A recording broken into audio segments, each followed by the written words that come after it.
Hi kids, it's Ma. Today I'm going to show you how to make ginger snap cookies. And the one thing I think is a big plus with this recipe for you two is that it doesn't require an electric mixer. You can do the whole thing in a big pot like this Dutch oven on your stove, and you don't have to refrigerate the dough. It just doesn't take a lot of special equipment to pull together, and it makes a lot of cookies. They freeze beautifully, and I know you like them, so here we go. I'll give you the entire recipe at the very end. In the meantime, I'll just tell you what the ingredients are as I go. Starts off with 2/3 cup of brown sugar, and as you know, I keep my brown sugar in a Tupperware container, and I put a heel of bread in it. Every time I put more brown sugar in, I swap out the heel of bread.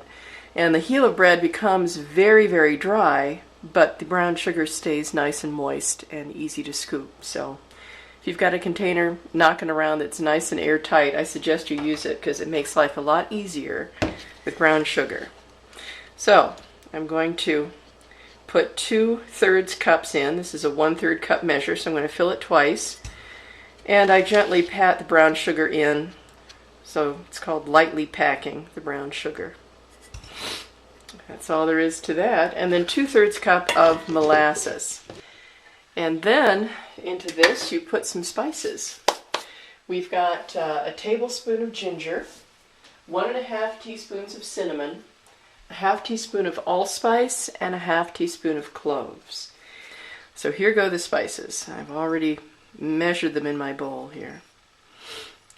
The next step is to heat this mixture up on the stove, bring it to a boil, and then I'm going to take it off the heat and add 2 teaspoons of baking soda. And that will begin our batter for the cookies. So I'm going to move to the stove. Okay, I have just brought that mixture to a boil. And now I'm going to do something that's kind of fun. I take it off the heat, so it's still bubbling, but that's residual heat. This burner isn't hot. And I'm going to add 2 teaspoons of baking soda. And it's going to react with the acid in the molasses, and it's going to foam up a bit. I'm going to tilt the pan so you can see that. See it turning into foam? Isn't that fun?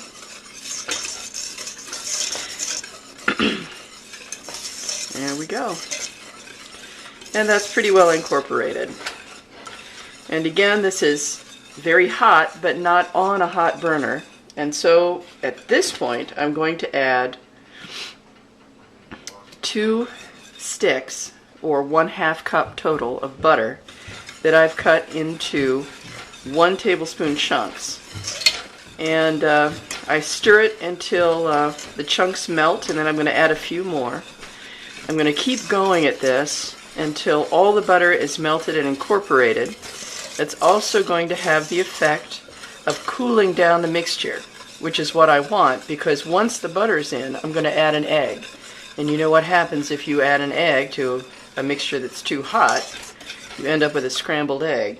So I'm going to keep going at this until both sticks of butter are incorporated, and then we'll add the egg.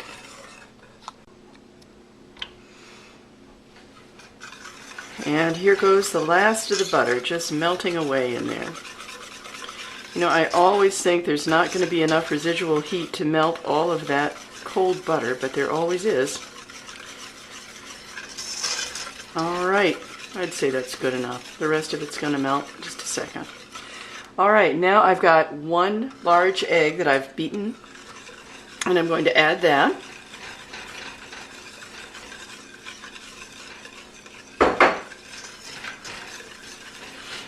I'm telling you, this is about the easiest cookie recipe you are ever going to do. It just is no effort.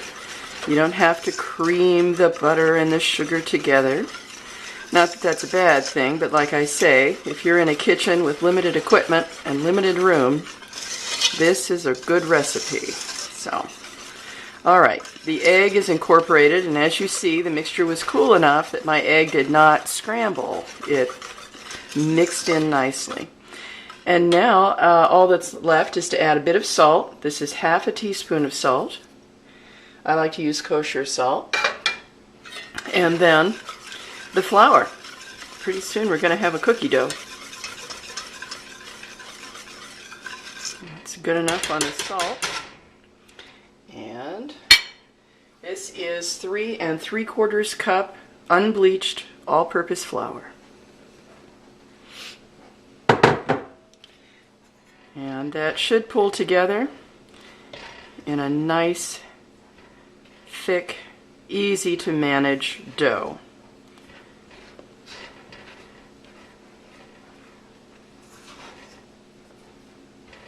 The trick with dough, cookie dough especially, is to just mix it only as much as you need to.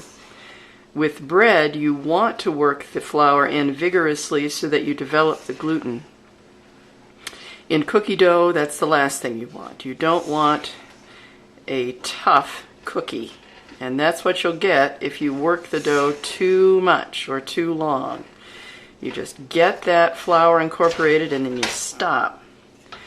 You see, I'm not really manhandling this. I'm just insisting, really, that it goes together, but I'm not vigorously whipping it together. I'm just quietly pushing it from behind, saying, yes, you will mix together, and it is. And this dough has a lot of butter in it, which of course is pretty typical for a cookie, but it does really make a lovely, easy to handle dough. Some cookie doughs require chilling before you roll it out, but I'm just going to grab this just to show you. Look, not sticky. And of course that's a factor of all that butter. But oh, I wish you could smell it. It smells so good and gingery and spicy. So I'm going to turn this out onto a board with just a little bit of extra flour, no more than 1/4 cup, and I'm going to divide it in half, and then I'm going to roll out one half, cut it into my cookie shapes, and then roll out the other half. So I'll see you over at the cutting board.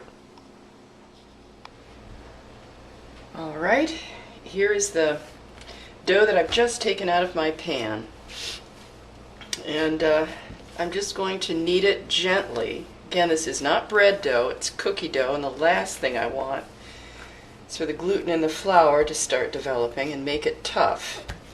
But it did need a little bit more mixing, which is what I'm doing right now. It's very lightly warm, it's not at all sticky, and I am going to divide the dough in half, more or less.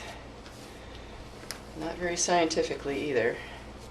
And the part that I am not working with, I am going to wrap in plastic wrap tightly and right away, because it's going to want to dry out on me, and I don't want that. So, here we go. But I am not going to put it in the fridge. It doesn't need to be refrigerated. Although, if you didn't want to make all of this dough into cookies right now, you could probably roll this into a log, cover it in plastic wrap, and then put it in the fridge. And tomorrow or the next day or whenever, just slice thin rounds off the log, put them on a baking sheet, and bake them. So you don't have to bake it all today if you don't want to. All right. Now, even though this isn't sticking, I know from experience that once I start rolling it out and then trying to get it up off my cutting board, it's going to want to stick. So I'm going to put a little flour down. And before I do, I'll mention the cloth, which I'm not sure you can see this sort of yellow underneath. That's a damp dishcloth. It's one of my old ones. It's been stained from blueberry season, and I still use it and for this purpose. I dampen it, lay it on the counter, and then put my cutting board on top of that, and my cutting board then isn't going to slide around, which it always does otherwise if I put it on a dry counter. Okay, here we go with a little flour. Again, you don't need much. In fact, less is more in this case. All right, good enough. And then I have it, I'd say this is about 1/2 inch And I'm going to want to get it down to between 1/4 and 1/8. And look how beautifully this dough rolls out. Man, it is a dream. It doesn't stick to the pan. It doesn't stick to anything. It is a happy, forgiving dough. And the end product is going to taste really good too. So there we are, and it's ready to cut out into cookies. As you know, I like big cookies, so I've got a fairly sizable cookie cutter. This is a great dough, though, for cutting into more complicated shapes because it is stiff enough that it will hold the shape without distorting too badly. But today I'm just making round ones. If you don't have a cookie cutter of any kind, you can just cut it into squares. It all works and it tastes just the same. It's just more fun if you cut it into shapes. And now I'm going to put these on a baking sheet and get them ready to bake. Here are my cookies ready to bake on the baking sheet. As you can see, I haven't placed them terribly close together, even though I could have placed them closer because these don't spread very much. But I find it always works better if you don't crowd cookies on a baking sheet. They always bake a little better. These are going to go into a 325-degree oven for about 10 to 12 minutes. And because they're already brown, it's not like a sugar cookie where you wait for it to turn a golden brown. You're going to look for them to be dryish looking on top. They may crack also on top. And the edges will be slightly darker. And also you can smell them. When you can really smell the cookies coming out of the oven, that's probably the time to check them. They're probably done. These can go from perfectly done to burnt pretty quick because of the high butter content and that molasses content. So keep an eye open and also keep your nose open as you're baking these. Okay, I've taken the first batch of cookies out of the oven. I'll hold them up to the camera so you can see them a little better. And they are dry to the touch. You can see that it doesn't sink in really when I'm pressing it. And they are slightly darker around the edges. And so they're done. And it's a good, solid, but soft cookie. It's not a crisp cookie. And the flavor's just terrific. So remove them from the tray onto the cooling rack. If you don't have a cooling rack, use a clean, dry dish towel on your counter. And that will do just fine, especially for these cookies. These are a very forgiving cookie from start to finish. And then once they're cool, they're ready to be decorated if you want to. And they are just fine as they are. They've got plenty of flavor and plenty of moisture too. Perfect with a glass of milk. Get in the kitchen, have some fun baking, let me know how they turn out, and don't forget to call your mother. Bye, sweethearts.